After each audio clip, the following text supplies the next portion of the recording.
Hello and welcome to another how-to video. My name's Ditech, CTO of DVS, and thanks to Toshiba for sponsoring our channel. If you haven't yet subscribed or liked or commented or shared, there's still time. Hit that subscribe button, hit that little bell notification button to be notified of all our future content. We do try to publish content weekly. I know for the last 2 weeks we haven't been that great at it. There's been good reason for it because we've been traveling, seeing new partners, seeing our existing suppliers and what great new technologies are coming your way. One of those technologies we're going to look at today.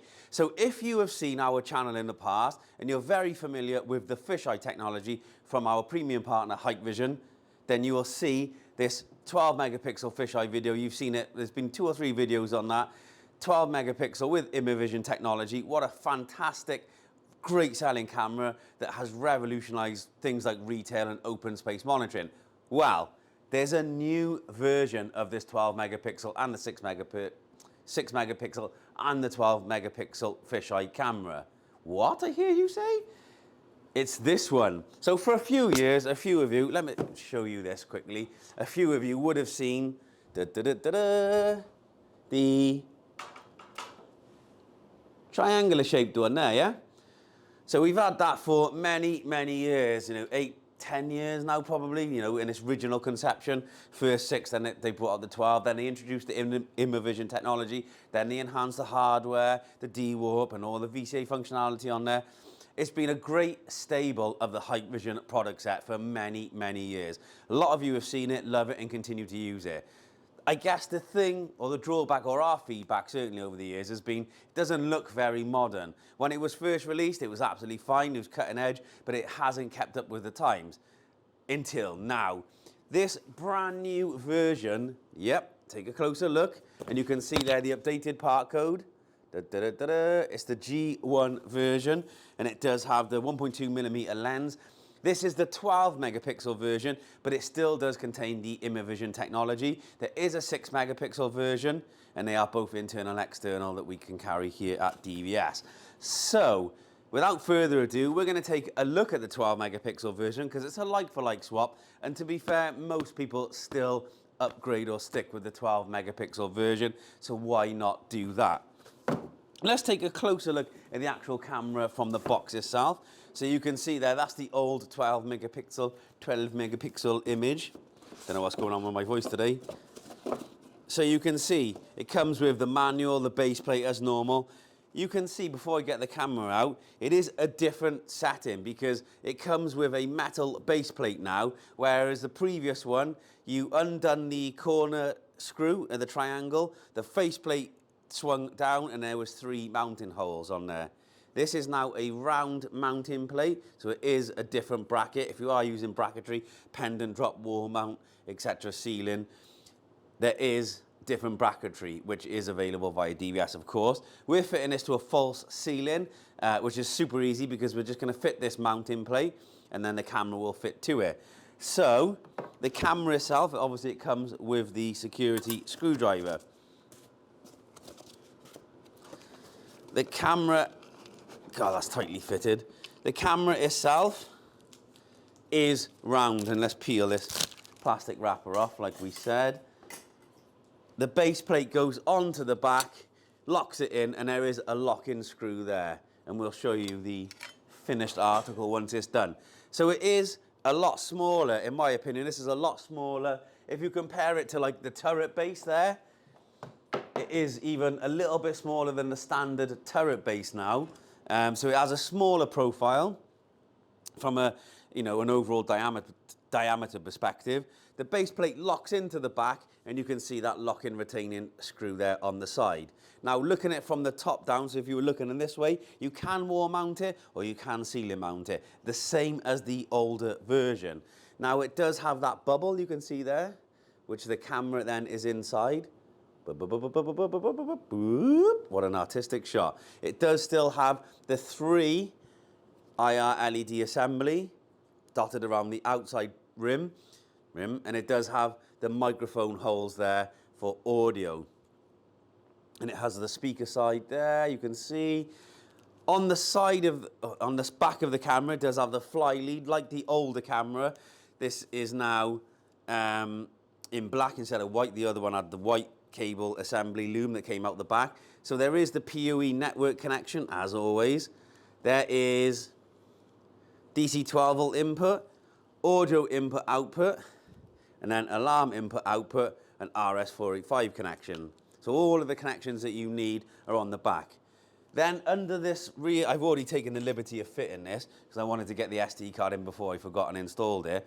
On the back there is a waterproof cover, as you can see there.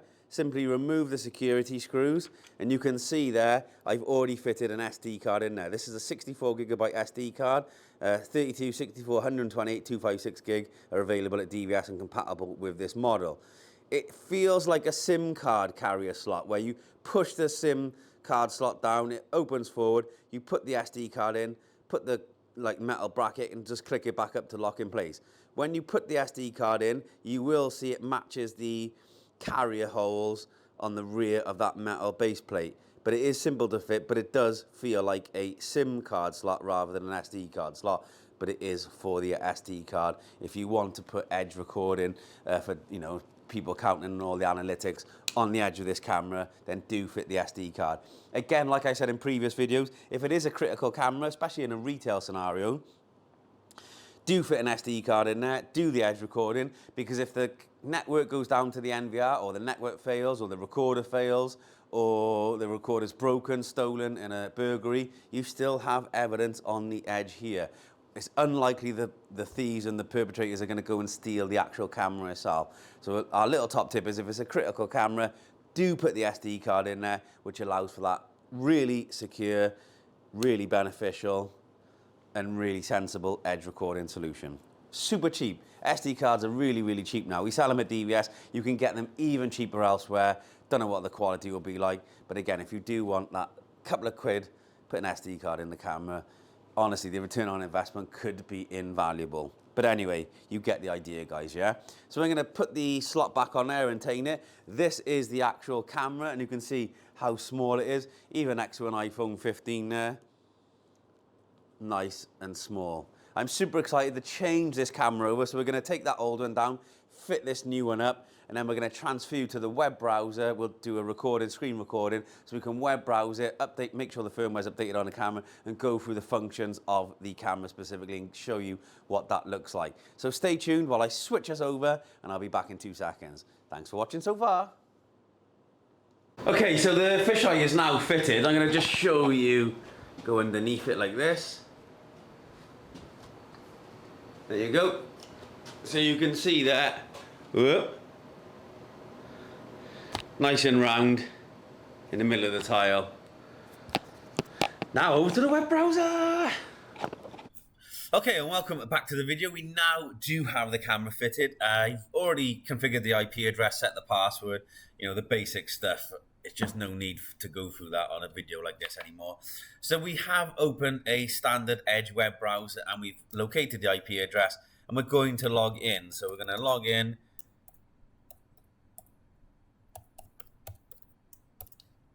Like this.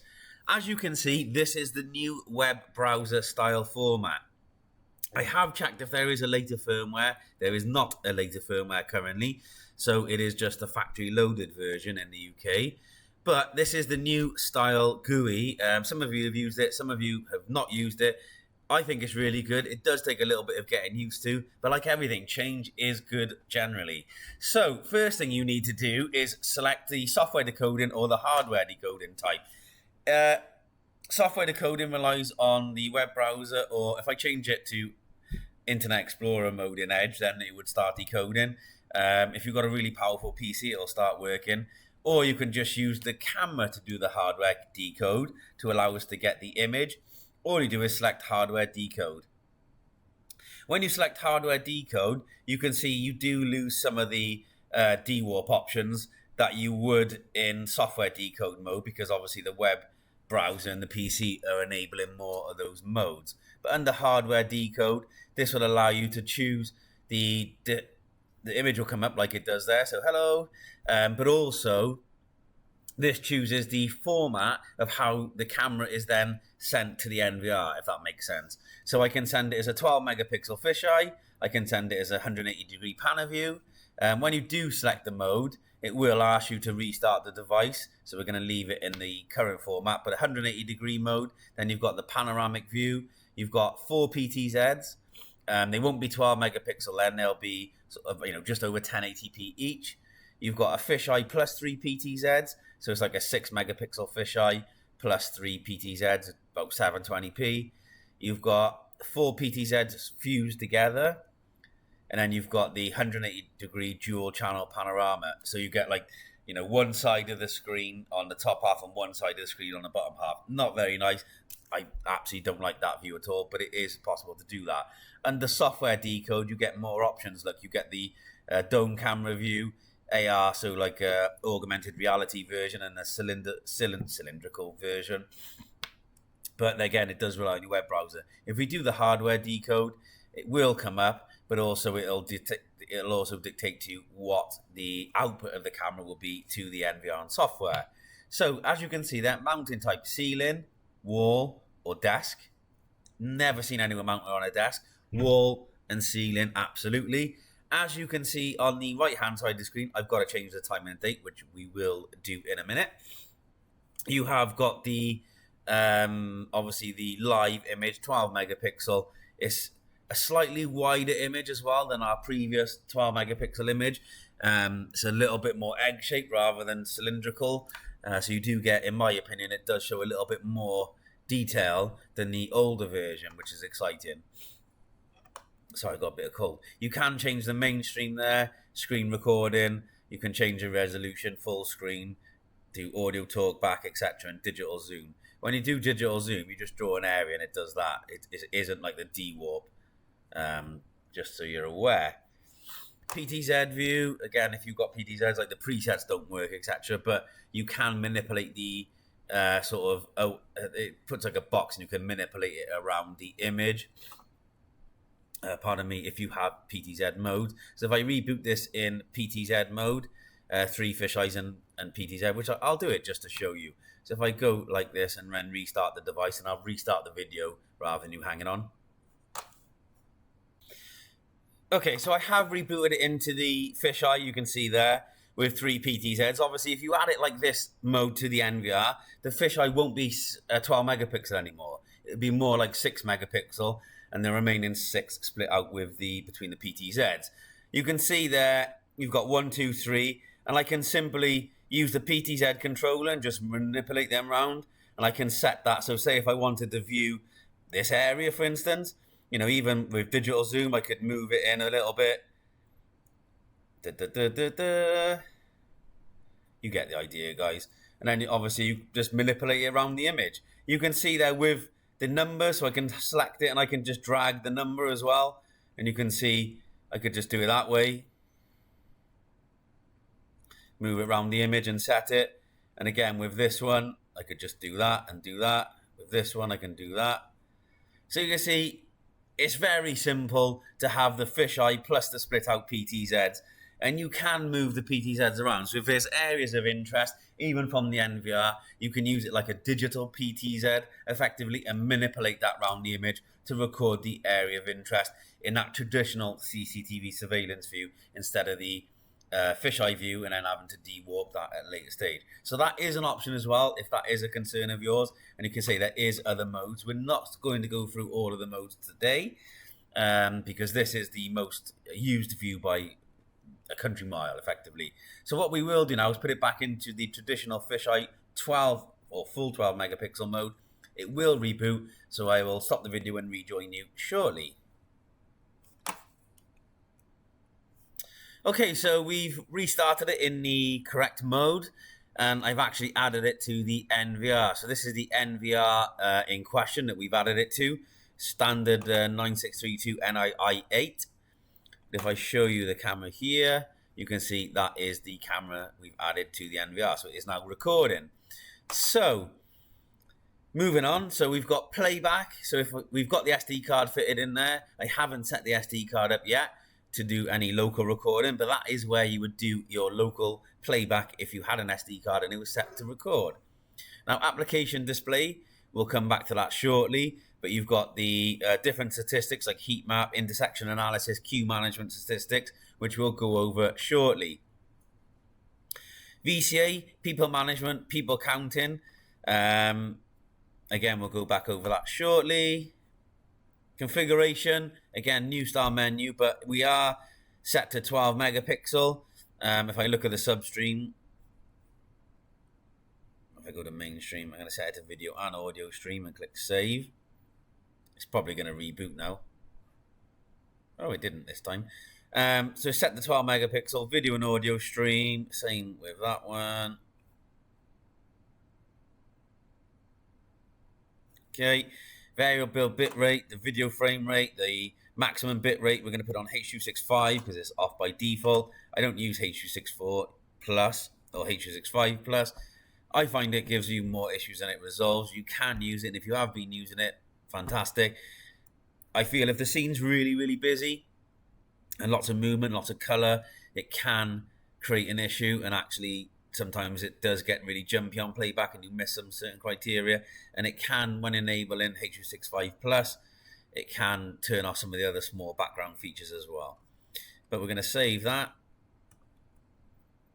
Wait for the save to come at the top. There we go. Image, again, you can set the scene mode, basic, backlight, front light, low illumination, in image adjustment, exposure settings, day-night switch.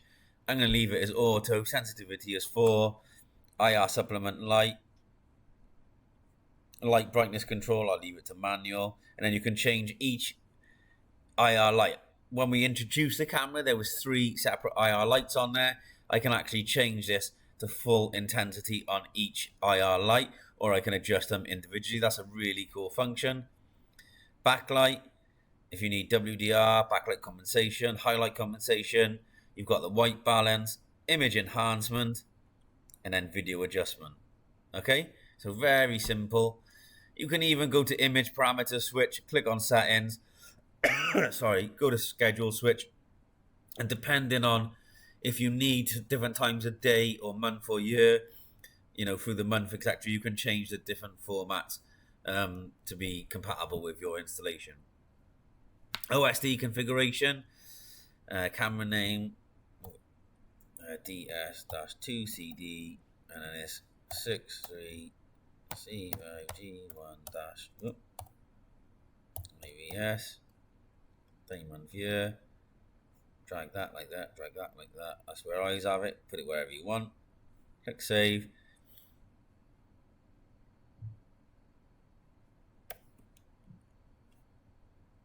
There we go. Again, you can put custom text in there, etc. And then time settings, manual time sync, sync with computer. It is 9:59. We've already done it. Time source filter, so you can allow or disallow time source filters. And then you've got DST. You can enable all the functions on there should you need to. Click save. And then I'm not going to go for everything. You've got the local, so you can change all of the parameters there. System, so you've got system settings. The upgrade current firmware, like I said, it is now the latest. And you can click on upgrade there and it will take you straight to the upgrade part. And you've got time settings, RS232, RS45, system service, location, user management. You've got the network settings, network service, platform access. So ISUP, High Connect, OnVIF, SDK service. You can set all these up individually. Look, High Connect, enable it. Yeah. Verification password. You just put what you want in there. Save. And then refresh. I haven't added it to High Connect yet, but I will add it shortly. Again, working my way through video and audio, which we've been through. Image, again, privacy mask, OSD, picture overlay, so you can put your own custom image file in there. Storage, we have got an SD card in there. Get rid of that. We have got an SD card in there. So you can see there is an SD card. It's uninitialized, 32 gigabyte. So enable it and then formatting. Yeah, clear it and that'll initialize it. We hadn't done that, but we are doing it right now. But again, you've got network hard drive, and then some regions around the world allow the cloud storage option. It's not currently enabled in the UK. Before you all flood and ask me what the cloud storage solution is, it isn't available in the UK currently. Maybe it will be in the near future, but not currently. Just wait for this to format. So you can see its progress here. Unfortunately, this might go quite slowly. In fact, I'll stop the video because that'll just be way too painful for you to watch, yeah? Okay, that's now done. And again, network hard drive and cloud storage. Again, we're not using any of the cloud storage solutions in the UK. Schedule settings, so I can obviously do picture capture or record schedule, enable it, and then record motion or an event, etc. on there, or we can use it for the VCA data. So I'm going to put continuous recording on there and just put it like this, 24/7. Just click on that, done. You can enable record expiration as well. So, yeah, that's fine. So, record expiration is a new feature on some of our high-end cameras, like on the NVR. After 7 days or whatever time period I put in there, the footage won't be there. So, it does sort of give you like a GDPR compliance, etc. on the edge for recording. So, we're going to save that. And then under event, you've got alarm and detection. So, you've got motion detection. I don't want motion detection. Let's turn that off.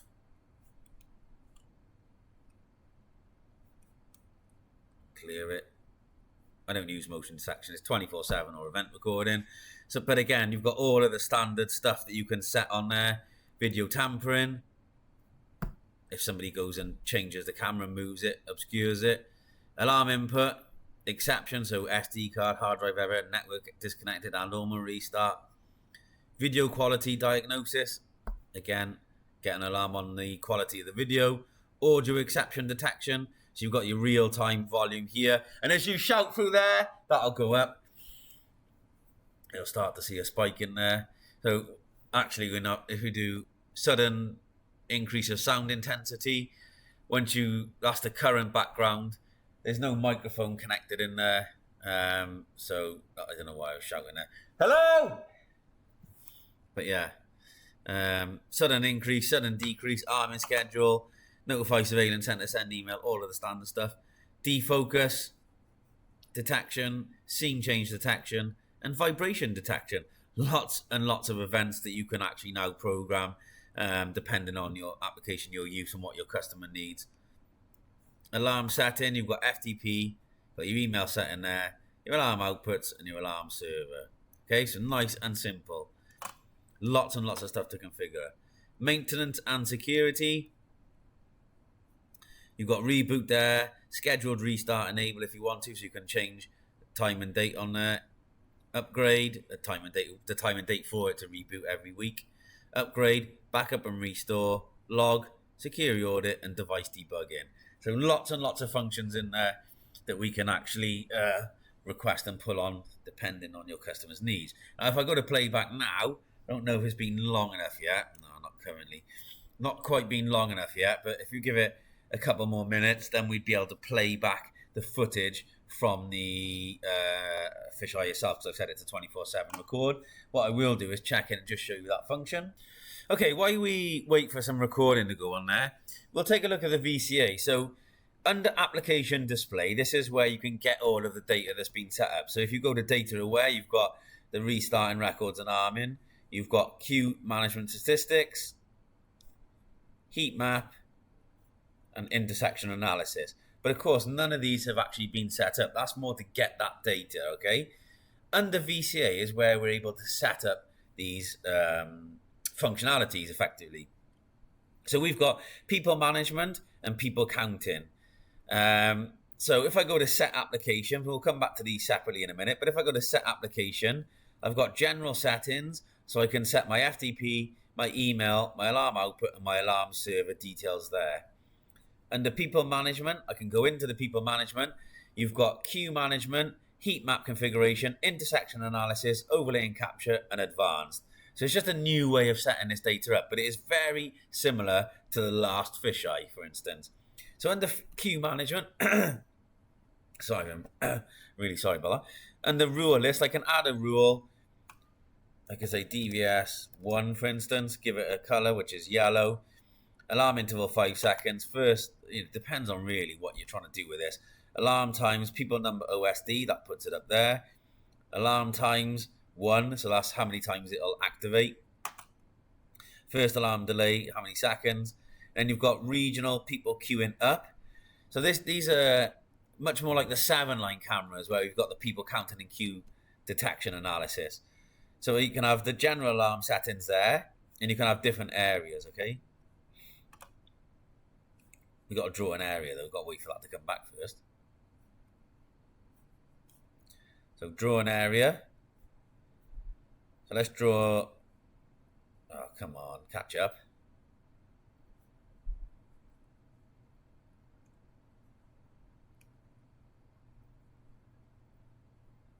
Let's pull that over there, for instance. Now it is a little bit slow because I'm trying to do a screen recording and do a lot of this through a web browser function. So it's going to take a minute to catch up. So we're going to save that first. So you've got DVS1. So you've got DVS1. There's the OSD and you've got no one in it. I will, if I make this full screen. If I go in this area, it should count me as 1. There you go. So we've got into 1 count now. Top right hand corner, the OSD, and you can see the people counting statistic working there. So I'm going to come out with that. Come out with full screen. And again, you can draw more than one area. So it's up to 3 areas. So you've got your alarm, interval time, first delay, people number OSD, which is the top right hand corner, and then how many alarm times this happens. So you've got regional people queuing up, and then waiting time detection.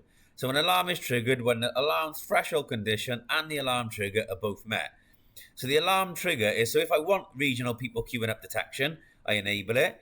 So greater than, less than, equal to threshold, or not equal to threshold. So if I put equal to threshold, an alarm threshold is 1, which is just me. When I go in there, the alarm will be generated. So we'll just click save. And then the output would be an alarm output on the camera, the email, the FTP, whatever the functionality from the alarm output is, then that would occur because we're equal to the threshold and the threshold is 1. If I want waiting time detection, then alarm is triggered when the alarm threshold condition and the alarm trigger are both met. So greater than threshold, so if I put waiting time detection on greater than threshold, and then put, say, 10 seconds, that will mean when there's a person in there and the alarm threshold of 10 seconds is met, then the alarm will be met. So if you don't want anyone to be waiting there for more than 10 seconds, that's a low number, but for purposes of demonstration, it makes sense. Then if there's a person in there and it gets to 10 seconds in that area, then the alarm condition will be generated. Click save, and that may be there's somebody in an area, then you need to trigger an alarm output which notifies somebody and they can go and get it. Good customer service. Okay? Does that make sense? Okay. Well, it does to me. And then ignore situation of number of people. I can just put, I don't care about how many people are in there, and I just want it to trigger if the alarm threshold is met. Now, it may be a bit messy, but you can do that. But I'll turn that off. So you can override it so that it ignores the number of people. And as long as there's people in there, however many people, and the alarm threshold is met, the alarm will be generated. So if I go to full screen, and just to give you a demonstration, again, wait for it to catch up. So now, if I go into area 1, it'll count me as 1 person when it catches up.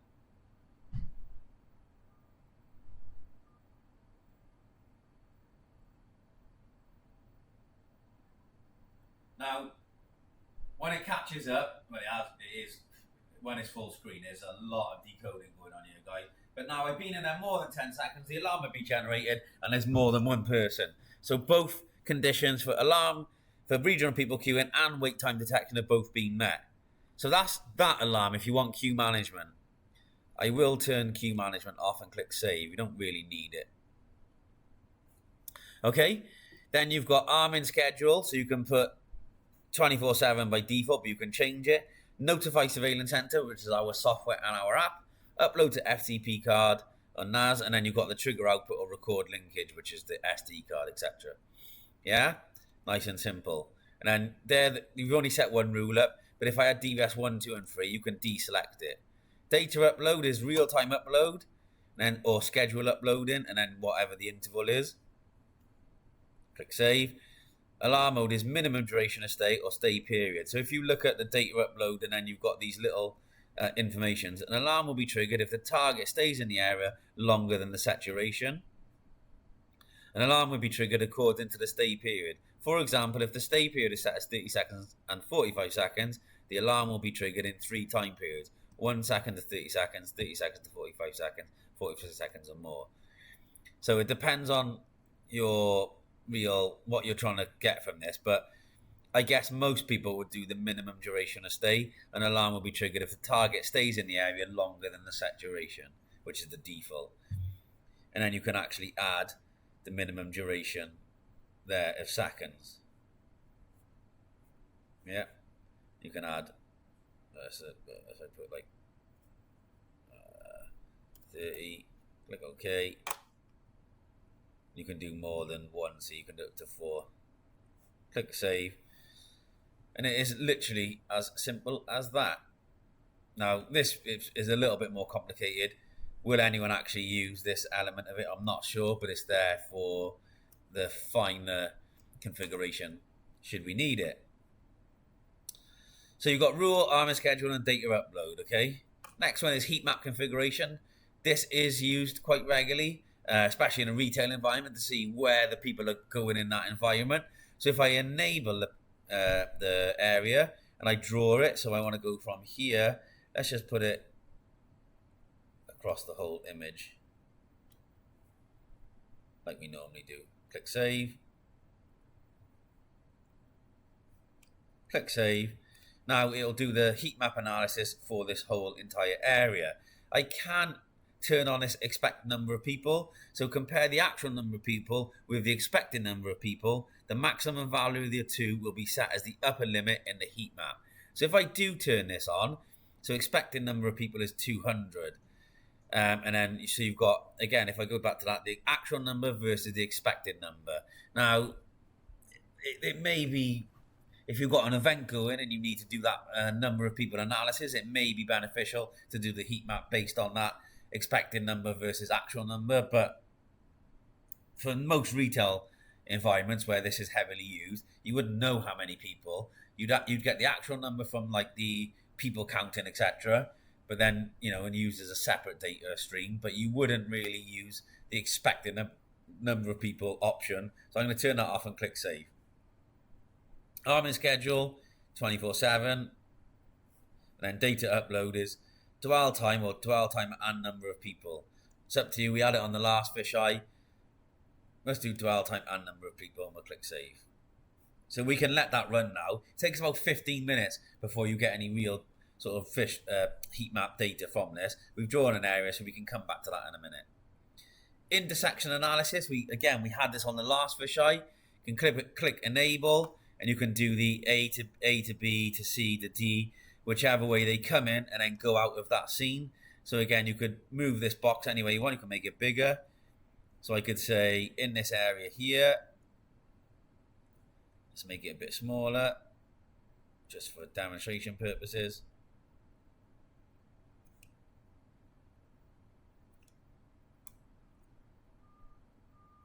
You've got the A to B there, look. It's as simple as that. So you've got which direction are they going in and out. I just double clicked on it to make it bigger. But I can adjust it. So if I click on there, you can see when it catches up, that's too big now. You can see if you click on it, you can move it. So I can move these around anyway and direction which suits me. Depending on my layout or my floor plan, I can move the A to B's in and out any direction. But for purposes of demonstration, let's move this. I am going to move this though. It's not in the middle of the floor plan. So click on the red box.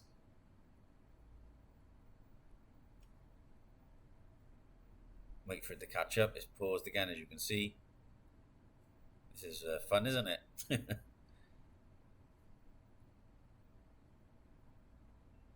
It's always an issue when you use a screen recording and it's a really high resolution camera like this.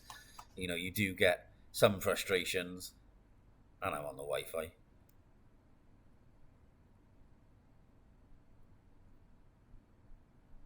Yeah, that's very fun, Dave. Oh, that'll do. Click save, click yes. And you've got arming, schedule, etc. Notify surveillance center, which is our software, 24/7, like we already done. Come back to the rule, that would have saved. So you've got intersection analysis as well. Overlay and capture, display VCA info on stream, display target info on stream, and you've got the different text if you want to, and then you've got advanced, and then you've got overlay intelligent information. It does get quite messy. If I enable that on the video stream, it starts to do like a analysis on there, which I'll show you now. It gets quite messy on the video stream, just to warn you. And then you've got the algorithm mode, indoor or outdoor, and you can actually change all of the target information there. Don't by default. I'd leave it, but you can change it if we're getting issues, and then speak to us or Hikvision to get some more clarification and help on that. Or you can clear all of the stored data that's been on there, and then you get a fresh data set. It is indoor, so I'm going to leave it on indoor. If I go back to intersection analysis and bring this up, wait for it to start, you can see if I move around the scene, it would probably start putting some weird digits over my head. So it gets really messy. You can see it as frozen again. You can see it, but it does get really messy. But that's how you do the people counting. That's nice and easy. So again, going back out with the people management. So queue management, heat map, intersection analysis, all in the one subcategory. Go back out with people management. And if you want to use like your line crossing, etc., you can go to smart event.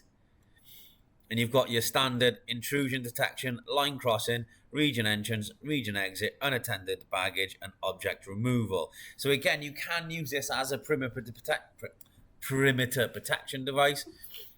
So if I click on view, draw an example, it gives you some hints and tips. If I want to use intrusion detection, fine. If I want to use line crossing, say there's a fire exit by here. One of a good example I see used in retail. Again, if you're using this outside, you can use it for perimeter protection. Again, you will have to wait for this to sort of catch up a little bit, I'm afraid. Sorry.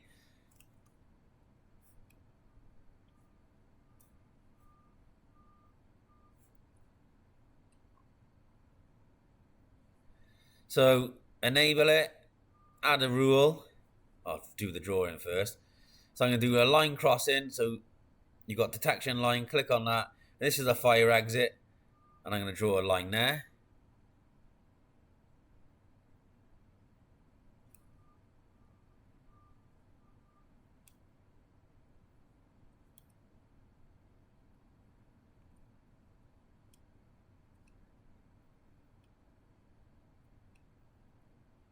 I tell you what we're going to do, because this is going to get really frustrating. If you're getting the same frustrations I'm getting, save this. Go to configuration. We'll put it back in a minute. Video and audio, and make it lower res. And just click save for a minute. So when we go back to VCA, smart event, line crossing, it's a lower res image. And it does actually... Yeah, it does. It's much more fluid. So, fire exit. Let's just take this as an example, okay? Still freezes, but it's not as bad. So, if I've got the fire exit here, we've got line crossing there, let's say. I can add more rules. I can do minimum size and maximum size. Again, like our external perimeter cameras, we can do the filtering by minimum, maximum size. Not really interested in this scenario, but we could do that. And then A to B, so if you want to look at anyone going out of the fire exit this way here, click save. Arm in schedule, so you could do send email, notify surveillance center, so our app, upload to FTP card, etc., and then trigger an alarm output, which could be a sounder beacon next to the door, and then recording linkage. If I go back to live view, when I go out of this door here,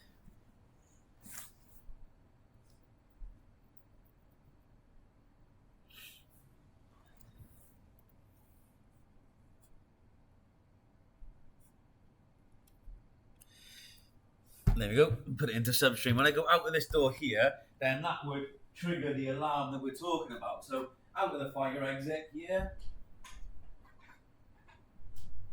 I'm going to go out.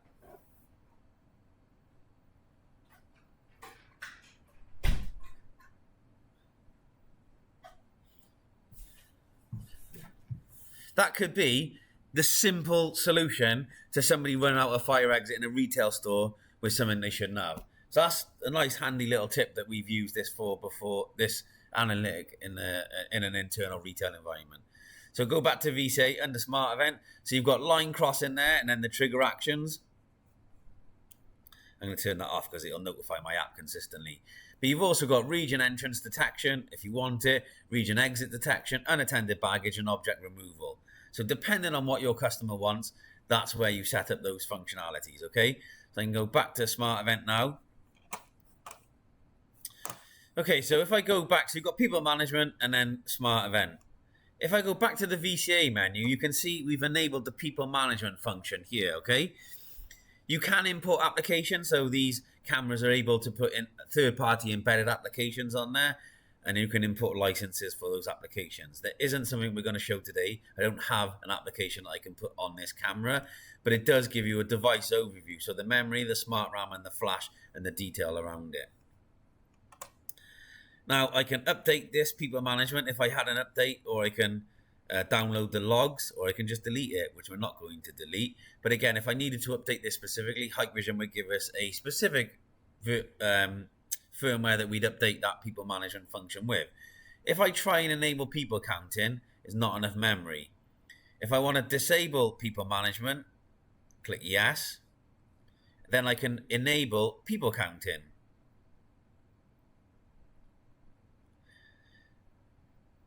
Now, the only thing I would say on this is if you disable People Management, the heat mapping, intersection analysis, your perimeter protection stuff is all gone.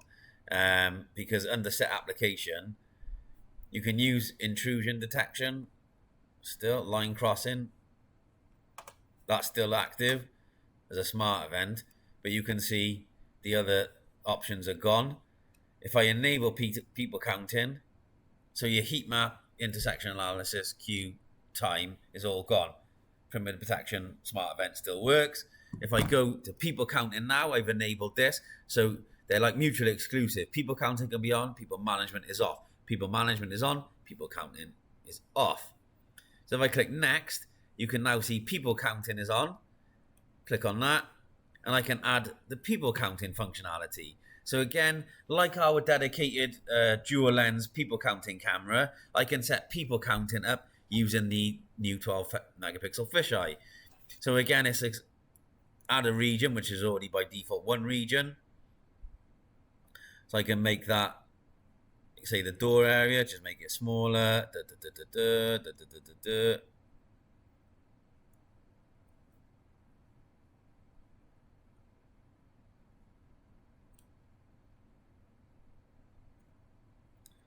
Then you've got the line you have to adjust. So you draw your region, and you can have multiple regions.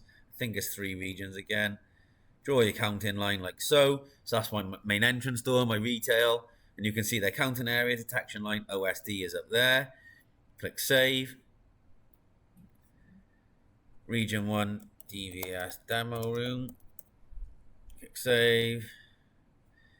Enter, leave, pass by, or none. So you've got enter, leave, pass by. Click save. And then the daily reset time, you can choose depending on midnight is the default, or you can manually reset it by clicking that button there. You've got your up here, draw counting area, detection line, draw detection line, draw, it's a different kind of detection line, so it's like a one with dots in it. I can't remember the name of it now. Then you've got your change direction. So in and out can be changed. Obviously that's out. So we'll change that store in, delete it, take a photo, etc. If you draw an example, it tells you a polyline. That's what I was looking for. So you can draw a polyline or a straight line. That is it really. So if you do want to use it for people counting instead of the heat map, etc. I'm in schedule 24/7 by default. linkage method. Data upload, we'll put real-time data upload on. And then advanced, display info on stream, yes. So if I go back to the rule, and if I go, let's just go to live view. So you've got DVS demo room, enter, leave, and pass. We're using this as a people counting camera now, okay? So if I walk past it, but through the area, it should count that as a pass, okay? Hopefully, he says it does. Move that like that.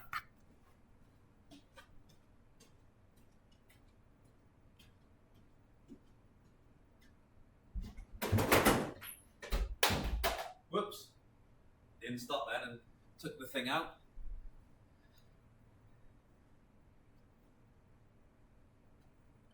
So that, let's just wait for it to catch up. So that obviously counted as the pass there, and you've got enter one, leave one. The line is in completely the wrong area. As you can see there, I crisscrossed across the line. I went through the middle of it.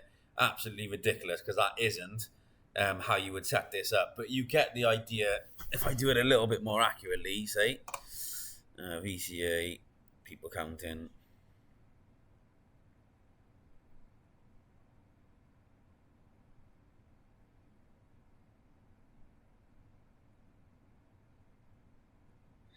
I'm going to open the door and then go in and out.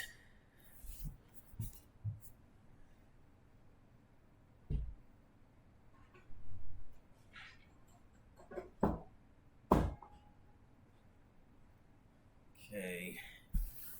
So you've got pass 2 there, enter 2 there. As I go in and out now, this should be a lot more accurate.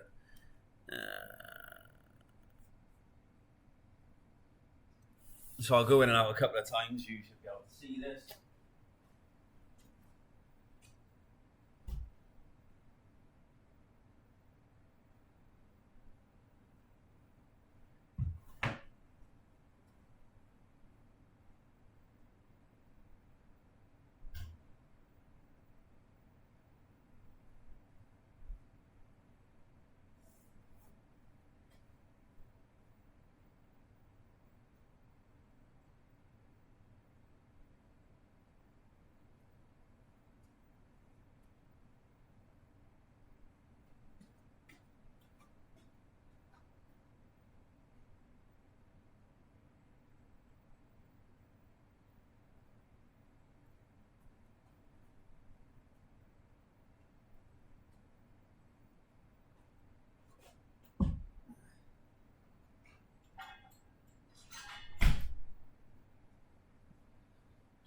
There you go. So it's not the most accurate. It's not. Look, I'd have to refine that. I haven't drawn it the best way I could draw that, to be honest.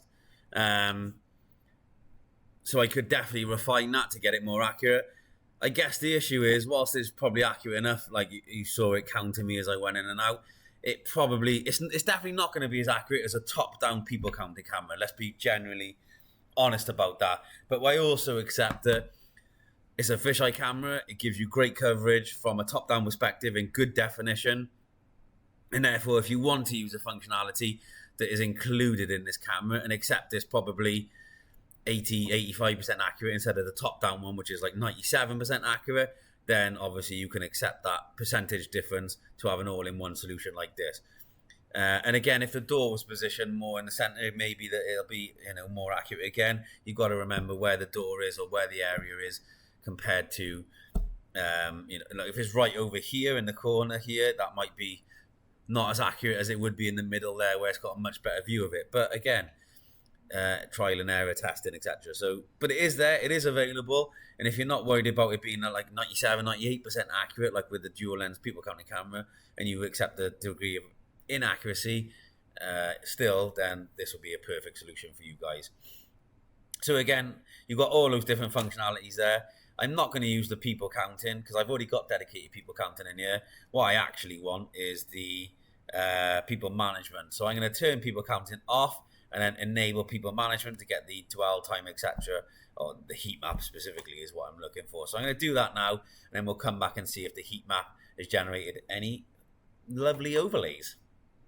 Just a little thing, and the quick, I guess the good thing is if you do switch between these two analytics, when you do click into them and the people management, it does save the previous configuration. If you have set it up and accidentally go into the other mode, it does save what you've set, so you don't lose and have to do it all over again. The data will be lost. When you start changing stuff around, you know, that period, the data will be lost because it's not active, but it is handy to know that it does save that as a reference. So, okay, so we're going to leave it at sort of half hour, 45 minutes, just to get some data behind it, and then I'll come back and just finish the video off. But nice and simple. Really apologies taking so long to get this video done. There's a lot to go through because it's such an extensive camera, but stay tuned. Okay, so we've given it a bit of time. I just want to wrap this video up with giving you an overview of the application display. We didn't do the queue management statistics. I turned that off in the end. But heat map, I can go into the heat map. I can click search and it'll just give me a very quick update. You can see I've been sat at the PC most of the time. So that's highlighted the fact I haven't really moved that much from this position. But again, I can do it by people number or by dwell time. If I do it by people number, you can see where I've been back and forth, moving back and forth, rather than the dwell time, which is the amount of time in one area. That's by people number and how much I've been walking back and forth. So two different takes on that.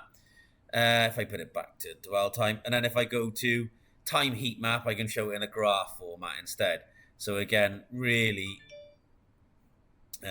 depends. The visual one is obviously the best. If you do it by the graph format, you can export that data. You can export it, download it, and then you can put that into like Excel or whatever and manipulate the data anytime or anyhow you want. If I do it by people number, it sort of gives you that kind of graph as well. And it gives you a graph there, look, the data. You can export it to CSV file. Do what you want with it. So that's the heat map, very familiar. We've had that for many, many years and it's been very, very popular. Intersection analysis. If I go to intersection analysis, click search, there's only data for today. Now, so far, there's from A, B, you can see there's nothing. I haven't gone to that pod or that area. But again, if I click it, if I go to B, search, there you go. So 100% of people have gone that way. You can see you go to C.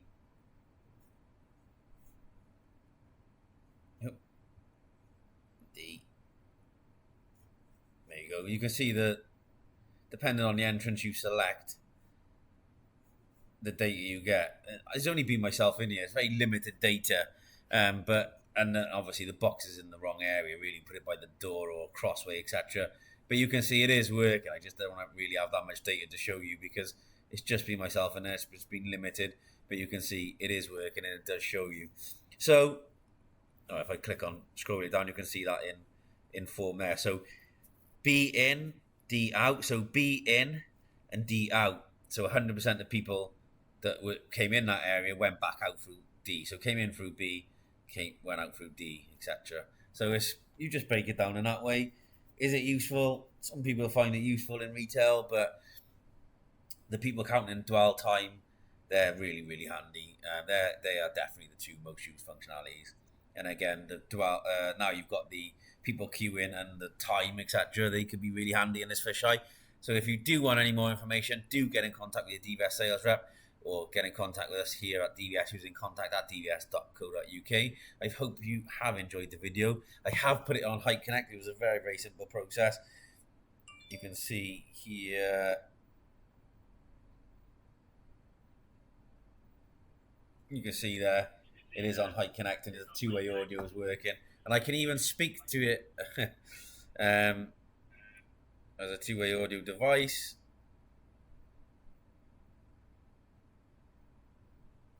So if you want to use a two-way speaker, again, if it is a device that's being used to communicate with the site, for deterrence purposes, you can use the two-way audio, which then allows you to give speech through the speaker of that audio unit there. Hope you enjoyed the video. It's been a long one, but it is really, really helpful. If you want anything quite specific setting up, I'll turn that off, stop it. If you want anything quite specific, let me know, and we'll see what we can do to aid and support you. Other than that, hope you enjoyed it, and we'll see you next time for another how-to video. Thanks, everyone.